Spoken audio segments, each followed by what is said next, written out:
I agree with the 51% that I'm too myself. I'm a person that live in a New York City shelter, and I receive a lot of benefits from them, like vouchers for housing and stuff. But it's still hard because a lot of people are not accepting what the government is giving me.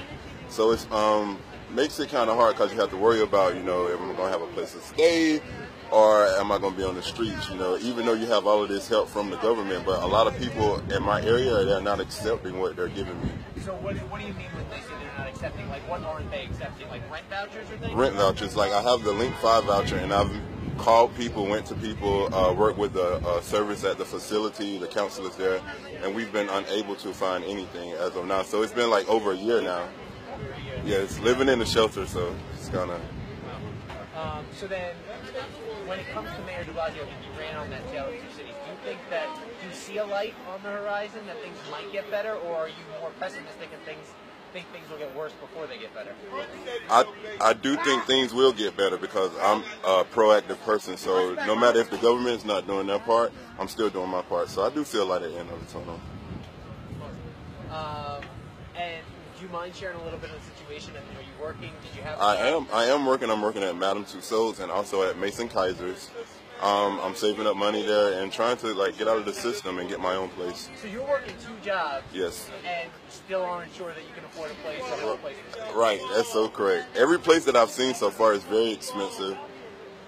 They require you to make a certain amount of income to even get into apartments that they are considering low income. So it's like a struggle still.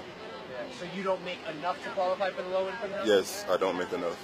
Yeah. Is that, I mean, how frustrating is that for you? It's very frustrating. It almost like throw you into like depression and anxiety because you're like worried about your living situation and everything. So, and then you're worrying about, it's like the shelter system going to kick me out because I haven't found anywhere to stay and it's been this long. So this becomes a very sticky situation, but again, I still see the light at the end of the tunnel. You've got a great attitude. How do you keep that? I mean, like, there are people who just say, oh, it's never going to happen, I'm never going to get out. Well, I do talk to a lot of people at Create Young Adults. They give me a lot of good advice. Mr. Fenner, Ms. Rice, they tell me, you know, don't worry about it. They're going to stay on it, as well as me staying proactive about it and just, you know, keep a good perspective about it. That something's going to come through eventually. So I do a lot of praying, too. Do you mind me asking how you ended up homeless? Was there something that led to that? Well, the homeless thing, when I got here to New York, I've been here for about 4 years. Where'd you come from? Georgia. So I live in Backward, Georgia. I live with my grandparents. So a little bit after that, growing up, I moved here, and I didn't know it was so expensive. So I thought I was going to come here and get a little 9-to-5 job and be able to afford somewhere to stay. But it didn't work out like that. So I've been trying to save up enough money to just like make it here on my own. But yeah, that's how I ended up homeless. No, like nothing drastically happened.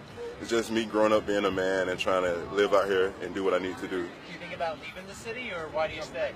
A lot of people try to put that in my head to leave the city and say, oh, it's so much better back home, but I have a career, so I have a passion and a career. I came up here for acting and music, so that's what I want to do. And if it takes going through the shelter system and coming from the bottom, that's what I'm going to do.